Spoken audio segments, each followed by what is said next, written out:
Welcome to Sisan একাডেমিতে স্বাগত। আজকে আমরা নিমেষে অঙ্ক সিরিজের ক্লাস নাম্বার 127 শুরু করব। আজকে ম্যাথসের উপর যারা কম্পিটিটিভ এক্সাম প্রিপারেশন নিচ্ছ সবাইকে বলবো ভিডিওটা শেষ পর্যন্ত দেখো, আর চ্যানেলে যদি নতুন হও তাহলে অবশ্যই সাবস্ক্রাইব করো। ওকে, চলো লেট স্টার্ট। ফার্স্ট কোশ্চেন কী আছে দেখে নাও। বলেছি এত ইকুয়ালস টু কত, মানে কি জাস্ট সিম্পলিফাই করবে। ঠিক আছে, জাস্ট প্রথমে আমরা পূর্ণ ভাঙিয়ে নিই। প্রথমে 11 একে 11 একে 12/11, 12/11 প্রথমটা, ইন্টু তারপরে 2-9 থাক। বদমাশ রুল অনুসারে কি ভাগের কাজটা আগে করতে হয়। ঠিক আছে, তার থেকে আরও এখানে ব্যাপার হচ্ছে গিয়ে ভাগটাকে কি উল্টে গুণ হয়ে যায়, তাহলে ইন্টু করে দাও, তাহলে 33টা উপরে চলে গেল, আর এখানে 33 আগে 33 আর 7 মানে হচ্ছে গিয়ে 40। ওকে, ব্যাস এবার কাটাকাটি করো। 11 দিয়ে কাটো, 11 3 33। ঠিক আছে, তারপরে তোমার এখানে 2 দিয়ে কাটো, 2 হচ্ছে গিয়ে 20, আবার এখানে 3 3 9, 3 4 12, 4 5 20। তাহলে আমার অ্যান্সার কত হবে? 1/5। 1/5 মানে অপশান সি অ্যান্সার। ওকে, এরপরে আসি কোশ্চেন নাম্বার 2। কী বলেছে দেখো, বলেছে দুটি সংখ্যার গসাগু 12, তাদের অনুপাত হচ্ছে 3:5। আচ্ছা, সংখ্যা দুটোর অনুপাত এই দেওয়া আছে, তাহলে আমরা সংখ্যা দুটো ধরে নিতে পারি কি 3x আর হচ্ছে কি 5x। দেখো এই 3x আর 5x এর গসাগু কত? x, তাহলে সেই x এর ভ্যালুই দেওয়া আছে কত? 12।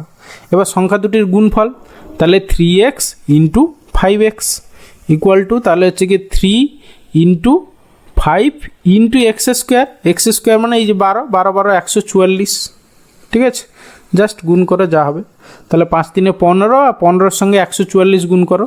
15 4 60 0, 15 4 60, আর হচ্ছে গিয়ে 6 66 6, মানে শেষে 60 হবে। একমাত্র অপশান এতে আছে শেষে 60, ব্যাস এটাই অ্যান্সার। ওকে, দেখো কোশ্চেন নাম্বার 3 কী বলেছে, দুটি সংখ্যার অনুপাত 4:5, তাদের গসাগু হচ্ছে 5, সংখ্যা দুটির সমষ্টি কত? তাহলে এখানেও আমরা ধরে নেব সংখ্যা দুটো কী কী না, হচ্ছে গিয়ে 4x আর একটা 5x, যেহেতু অনুপাত দেওয়া আছে এদের গসাগু 5 বলেছে, তাহলে 4x আর 5x এর গসাগু কত? x, সেই x এর ভ্যালুই হচ্ছে গিয়ে 5 দেওয়া আছে। এবার তাদের সমষ্টি কত? 4x আর 5x মানে কত? 9x মানে হচ্ছে 9 ইন্টু 5, 9 5 45, 45। তাহলে অপশান ডি হবে অ্যান্সার। ওকে, এরপরে এসি কোশ্চেন নাম্বার 4। কী বলেছে দেখো, বলেছি 1250 টাকার 16% কত? ঠিক আছে, তাহলে 1250। ঠিক আছে, এমনি 4% মানে মনে রাখবে 1/25। ঠিক আছে, তাহলে 16% মানে হচ্ছে গিয়ে 4/25। 25 দিয়ে কাটাকাটি করো, 25 5 125, তাহলে 50 ইন্টু 4, 5 4 20 মানে হচ্ছে কি 200 হবে অ্যান্সার। 200 টাকা মানে অপশান বি অ্যান্সার। ওকে, এরপরে আসি কোশ্চেন নাম্বার 5। কী বলেছে, একটি বইয়ের বাজার মূল্য 160 টাকা, কিন্তু 136 টাকায় বইটি বিক্রয় করলে ছাড়ের হার কত? ঠিক আছে, তাহলে দেখো 160 টাকা হচ্ছে কি তার মার্কেট প্রাইস। ঠিক আছে, তাহলে হচ্ছে কি 136 টাকায় বিক্রি করলে ছাড়ের হার মানে কত টাকা ছাড় দিয়েছে দেখো। এই দিকে হচ্ছে গিয়ে তোমার 40 থেকে 60 মানে 20 আর 4 24 টাকা ছাড় দিয়েছে। তাহলে 24 আউট অফ কার উপরে ছাড় দিয়েছে? যে বাজার মূল্য যেটা ছিল তার উপরে। তাহলে নিচে হচ্ছে 160 ইন্টু 100, ব্যাস এটাকে সিম্পলিফাই করলে যা হবে সেটা অ্যান্সার।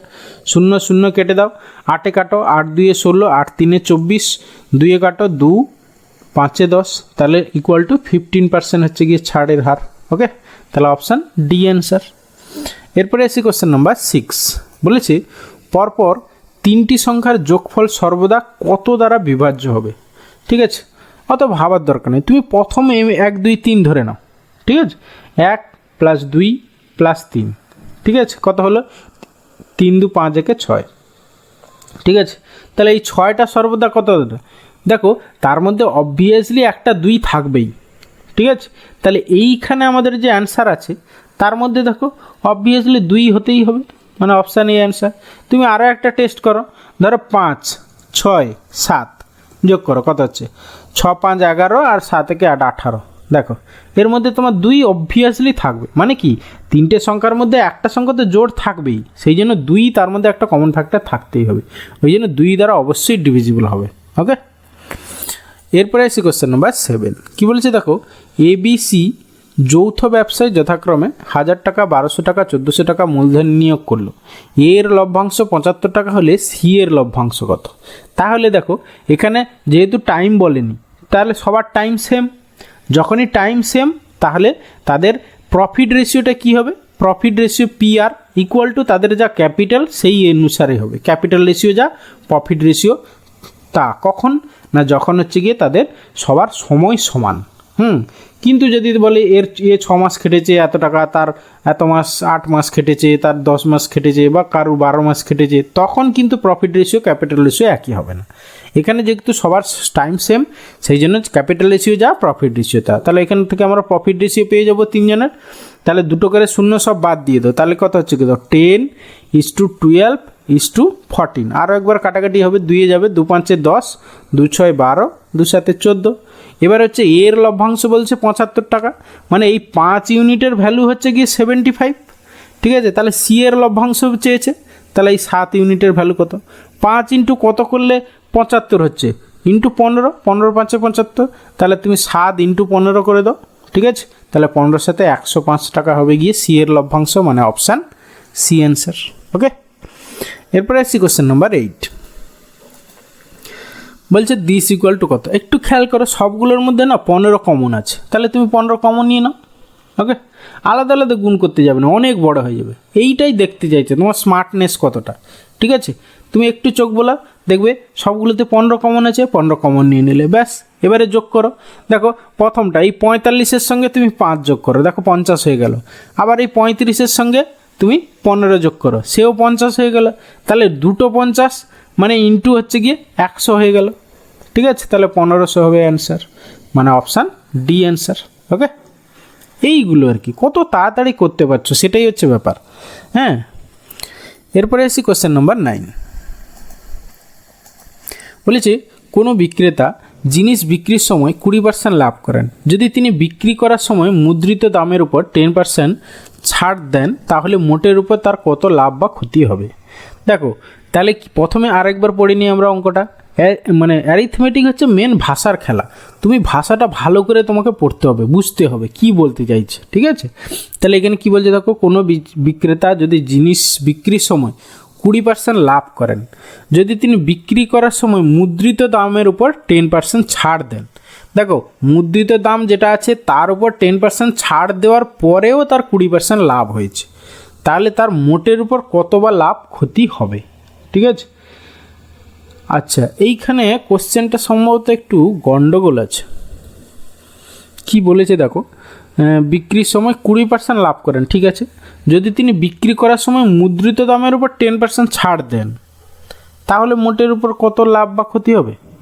এটা ভুল দিয়েছে কোশ্চেনটা এরকম হওয়া উচিত ছিল যে ক্রয় মূল্যের উপর বর্ধিত দাম হচ্ছে কি 20% বাড়িয়ে হচ্ছে কি বর্ধিত মানে তোমার মুদ্রিত দাম করে রাখেন, তারপর 10% ছাড় দেন।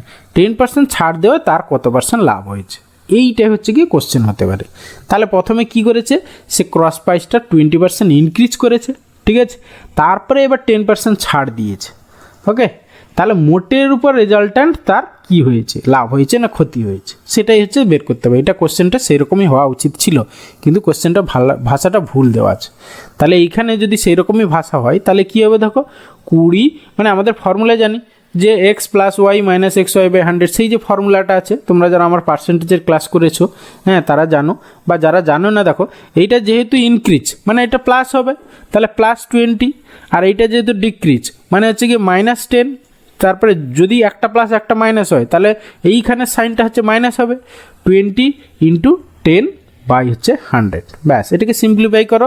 যদি প্লাস আসে তাহলে লাভ হবে, তাহলে যদি মাইনাস আসে ক্ষতি হবে। তাহলে এখানে দেখো 20 থেকে 10 মানে হচ্ছে কি 10 মাইনাস এদিকে দেখো দুটো শূন্য কেটে দাও 2, মানে 20 থেকে অ্যাকচুয়ালি 12 বাদ যাচ্ছে, মানে হচ্ছে কি +8%। তাহলে এখানে কি হবে না 8% লাভ হবে, লাভ মানে অপশান এ হবে অ্যান্সার।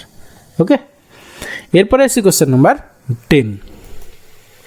বলেছি সরষে তেলের দাম 10% বাড়ালে কোনো ব্যক্তিকে ব্যবহার কি পরিমাণ কমাতে হবে যাতে তার খরচ একই থাকে? মানে কোনো জিনিস সাপোজ 100টা ছিল, 100 থেকে 10 বেড়ে গেছে, মানে হচ্ছে কি তোমার 110 হয়েছে, এবার সেইখান থেকে তোমাকে আবার 100তে আসতে হবে। তাহলে কত কমাতে হবে? দেখো কত কমাতে হবে, 10 কমাতে হবে। কার উপরে না 110-এর উপর। ঠিক আছে, তাহলে 10/110 × 100, ব্যাস, এটাকে সিম্পলিফাই করে যা হবে অ্যান্সার। তাহলে দেখো 100/11 মানে হচ্ছে কি 11 9 99, 9 × 1 = 11%, তাহলে তার খরচ কমাতে হবে, মানে option A answer. Okay, thank you ভিডিওটা শেষ পর্যন্ত দেখার জন্য। আশা করি ভালো লাগলো, অনেক কিছু শিখতে পারলে। অবশ্যই একটা লাইক করো, তাহলে বন্ধুদের সঙ্গে শেয়ার করো, আর চ্যানেলে নতুন হলে অবশ্যই সাবস্ক্রাইব করো। ওকে, ভালো থাকবে, বাই।